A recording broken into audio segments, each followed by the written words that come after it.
ঠেলার নাম যে বাবাজি, এটা এখন ইন্ডিয়া হারে হারে টের পাইতেছে যে ঠেলার নাম বাবাজি।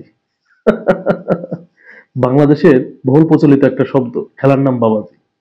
মানে বিপদে বলে নাকি বিলাই আসছে আপনার মান্দার গাছে ওঠে। মান্দার গাছ চেনেন? ওটাকে শিমুল গাছ বলে, গ্রাম্য ভাষায় মান্দার গাছ বলে। তো ওই মান্দার গাছে নাকি বিড়াল ওঠে। মান্দার গাছ তো কাঁটাযুক্ত, তো ঠেলাই পড়লে ওই মান্দার গাছে ওঠে। কেন বললাম? দেখেন, বিগত সময়ে শেখ হাসিনা কি করছে? ইন্ডিয়া থেকে পেঁয়াজ আনছে বেশি দামে। যাক, বাংলাদেশের জনগণের টাকা যাক, তার তো সমস্যা নাই। বেশি দামে পেঁয়াজ কিনছে। দাম বাড়াইছে কিভাবে? আমাদের তো উৎপাদন ঠিকই হয়েছে, তারপরে দাম বাড়ছে কেন? দাম বাড়ছে কি জন্য? সিন্ডিকেটকে বলছে পেঁয়াজ আটকায় রাখবা, পেঁয়াজ ছাড়বা না, পেঁয়াজ ছাড়বা না, পেঁয়াজ আটকায় রাখবা। দেখা গেলো 1 বছর পেঁয়াজ যদি রাখা যায়, দেখবে নষ্ট হয়ে গেছে। এই বছরের পেঁয়াজ সামনের বছর ছাড়বা। এইভাবে সিন্ডিকেট করে রাখছে, পেঁয়াজের দাম অটোমেটিকলি বাড়ায় রাখছে। কি জন্য? ইন্ডিয়াকে খুশি করার জন্য। কেন? কারণ ইন্ডিয়া বেশি দাম পাবে। কিন্তু আমরা তো শিক্ষা দিয়ে দিছি। আমরা শিক্ষা দিয়ে দিছি না? আমরা নিজেরা পেঁয়াজ উৎপাদন করছি, আমরা পেঁয়াজের দাম কমাই ফেলছি। 40 টাকা লাস্ট 15.5 বছরে, আমি জানি না, আমি দেখি নাই, 3-4 বছর আমি দেখি নাই 40 টাকা কেজি পেঁয়াজ কখনো হয়েছে। সিজনেও হয় নাই। সিজনেও পেঁয়াজের দাম 40 টাকা হয় নাই, আমি চ্যালেঞ্জ করে বলতে পারি 3-4 বছরের ভিতর। এটা কিভাবে পারছি? আমরা যতই বলি না কেন, সিন্ডিকেট কমছে। সিন্ডিকেট যারা দখল দিয়ে বসেছিল, আওয়ামী লীগের বড় বড় এমপি মন্ত্রী এরাই ছিল এই সিন্ডিকেটের মূল হোতা। তারা তো দেশের বাইরে।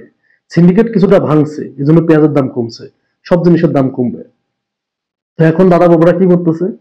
দাদা বাবুরা কম দামে পেঁয়াজ দিবে সিদ্ধান্ত নিছে। কম কম দামে পেঁয়াজ বাংলাদেশে দিবে। দাদা বাবুরা কেন কম দামে দিবে?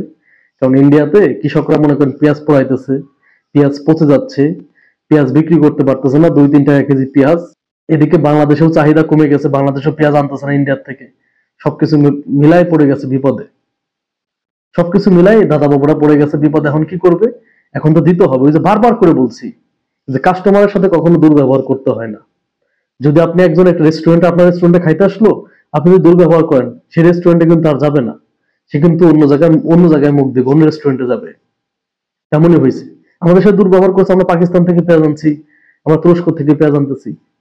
অটোমেটিকলি ইন্ডিয়ার প্রতি যে চাহিদা ছিল ওইটা কমে গেছে। আর আমরা বারবার করে বলছি যে ইন্ডিয়ার কিছু কিছু কৃষক আছে, কিছু না, অধিকাংশ কৃষকই, বিশেষ করে পশ্চিমবঙ্গের, পেঁয়াজ উৎপাদন করে, আলু উৎপাদন করে, বাংলাদেশকে টার্গেট করে। এখন যদি বাংলাদেশে এগুলো না আনে, তাহলে তো না খেয়ে মরবে। সেটাই তো ঘটছে।